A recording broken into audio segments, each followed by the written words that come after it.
other, say what needs to be said. We were introduced by a mutual friend and again months later by another. These people who had known him for years were sure that once we met, we would adore one another. When I began visiting you, there was no way for me to know that our casual encounters would become a life-altering kinship. We deepened our relationship in such a tenuous time. Everything was fragile and unfolding. On the Pisces full moon, I drove to the city with the intention to spend the fall of night time together. The moon was bright, coating your grasses and hillsides in full moonlight, funny to navigate your steep terrain without a flashlight. When I arrived, I called out and said, "It is time to say thank you. I've missed you. Now let me honor you." She welcomed me immediately. The hill seemed to open herself to me. The land so much wants to be honored. This was my first visit back, not just driving by and longing, but getting to spend quality time together. This night the clouds were low, fog entangling the moon in a disappearing act.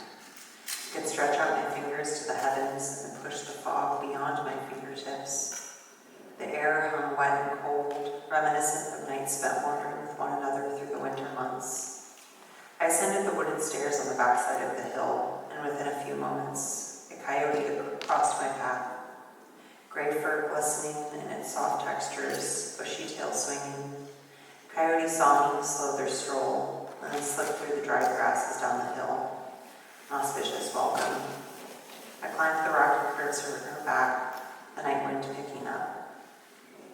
After hours of retracing well-imprinted paths, laying my body against her rocks, and observing the city in its glittering chaos, my body could only take being cold for so long. In our time together that night, I asked for guidance. I had arrived asking questions and planted hopes, including to hear coyotes howl. I had never heard one before. Following familiarity in the dark, I spotted the silhouettes of two coyotes playing on the hillside, slipping and leaping over one another in the dried, waist-high grasses. I cautiously continued, knowing we would cross paths eventually, but I didn't want to rush their moon dance. As we drew nearer, one eyed me and quickly placed themselves on higher ground to observe me. We'd done this dance before. As they quickly slinked off, the others trailed slowly, without a hurry to avoid me. We began to orbit one another under the moon's glow, until she looked at me, found a cozy spot in the grass, and laid down.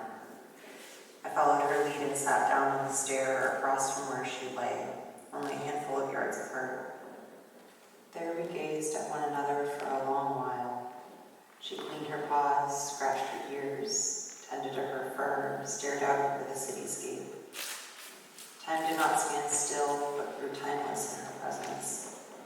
A moment in coyote time.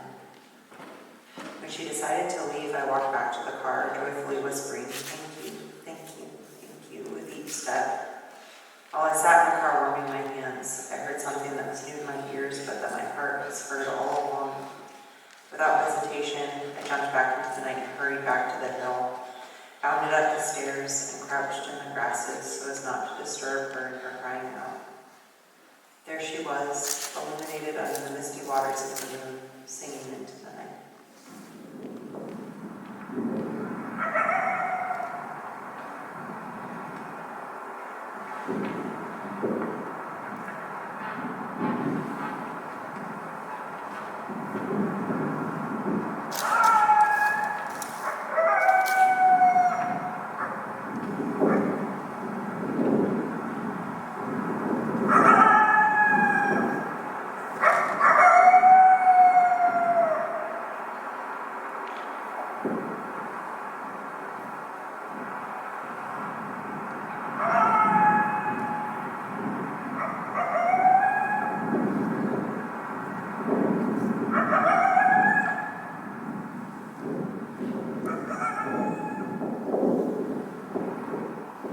Do you know you're in a city? You must hear the sounds of cars and sirens and people all day in your vibrations, the push of their tires on your skin, the way your coyotes have to dart to find shelter and creep out for water. You must have watched the landscapes around you melt and be transformed by human hands into the shapes of their wants and desires. Perhaps you too have been molded into what would satisfy hungry hands, a pleasant park to the visiting eye, that you so freely show your wild nature to those who will listen. You taught me how to hike at night and to trust my instincts, when the hairs on the back of my neck would rise, when to stop, when to listen, when to hide, when to greet an old friend, how to return to my animal body and know that this is right, how to be without time, and gracious with me when I'd arrive rushed and say, I only have 20 minutes today, but I needed to see you.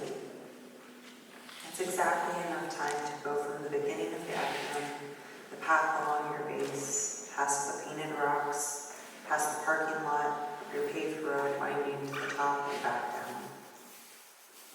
There were periods when I would come to you every day, that I couldn't sleep unless my feet had touched your earth, until I walked your paths, until I placed my forehead to the center of your labyrinth. I walk the labyrinth when I need to talk to Spirit, and I need to know that I haven't abandoned myself, and I need to be honest with my heart, when I need to rage into the night and throw tantrums in the rocks when everyone else is left. I let myself cry and ask for your forgiveness, and for Spirit to listen, and for my heart to open, and for the aching to stop, and for the forces to be kind. With you I grieved the loss of 1, 2, 3 teachers, my beloved co-conspirator Emily, dearest Lisa, Aunt Lynn, who I rarely knew but thought of often, my beautiful Molly pup, the most unforgiving love I've ever known, and the world as I knew it. Thank you for holding me together. How many days I came to you hurried, broken, unbearable, but would leave less heavy.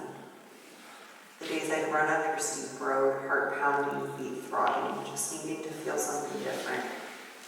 I'd lay myself down on your hillside when I needed to feel my body on the earth. Buried my face in your grasses and let hours slip by, watching your fuchsia flowers twinkle in the breeze. When I couldn't lift my arm from such intense pain, you gave me a place to practice punching and lifting and reaching again in your essence safety at the top of your trails, beside the faces Twin Peaks. When I was sure my heart had shattered, you pieced me back together with your firm presence. Being with you was a balm, an anchor, paths I used to retrace my life. I miss you when I'm not with you. In every home I've lived in San Francisco, I could see you from the window, in the first from my bedroom. In that west-facing view, I'd watch the sun melt over your edges and disappear beyond you from my bed, with my feet dangling out the window. In the second, from the kitchen. Again, facing west, I'd admire the fog so desperately wanting to be with you. Thank you, Bernal. Thank you for all the nights you allowed me to walk amongst your hills, learning your paths like winding scars. Thank you for caressing my legs with your tall grasses and wild flowers. Thank you for introducing me to red mullein and achium that surround your base. For encouraging me to inquire about the purple and white blossoms whose name I'm yet to learn. Blooming in buttercup and California poppy on your hillsides, intermingled with the exposed rocks, ivy and fallen branches gathered in crevices. Thank you for teaching me to listen through the wind, its caressing of the eucalyptus leaves. Thank you for exposing your ancient layers of rock, red clay and color, a living record of history in the clear layers, emulating water and stone. Thank you for gifting your neighbors with sweet blackberries, whose thick brambles always leave me gleeful and bloody. Thank you for feeding me. Thank you for listening, for holding such tenderness, my shame, my triumphs, my dreams, my longing, my stories. Thank you for allowing me to embrace you and to be embraced in return. Thank you for welcoming me when I showed up tattered, imperfect, and lonely. Thank you for celebrating the holy moments and when I fell in love again. Thank you for holding my body and guiding my feet.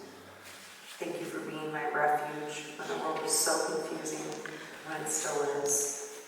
for seeing me in all my seasons and teaching me to pay close attention to yours, which flowers bloom and when, watching you come alive with lush green grass, bursting with flowers and morning dew after the rains, watching the withered gray become dormant in the summer droughts. You gifted me with the awe of witnessing hawks hover and dive, hunting in daylight.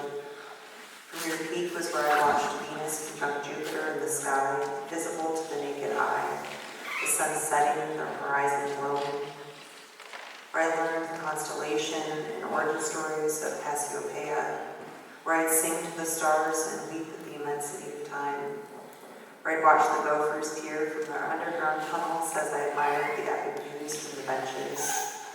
Where I learned to be with the spirits of those I'd never met and whisper a prayer each time I passed the altar of Alex Nieto. The night with Owl, the night Coyote and I watched the city together, the night the coyotes that ran into the street, the day of the dancing butterflies, the night of the black beetle crossing my path, the day the coyote rolled in the sun and lounged in the grass, the day someone covered your labyrinth with flowers, nestled in the center, came back each day to watch her wither, dry, and decompose. The nights it was just you and I, and we danced in the night, countless sunsets, the occasional sunrise, your entirety flowing tangerine in the first light of day. Robin Kimmerer asks her students if they love the earth, to which they reply, of course. She then asks them if they believe that the earth loves them in return. With you, I feel that truth in every cell of my being. Thank you, Bernal. Thank you.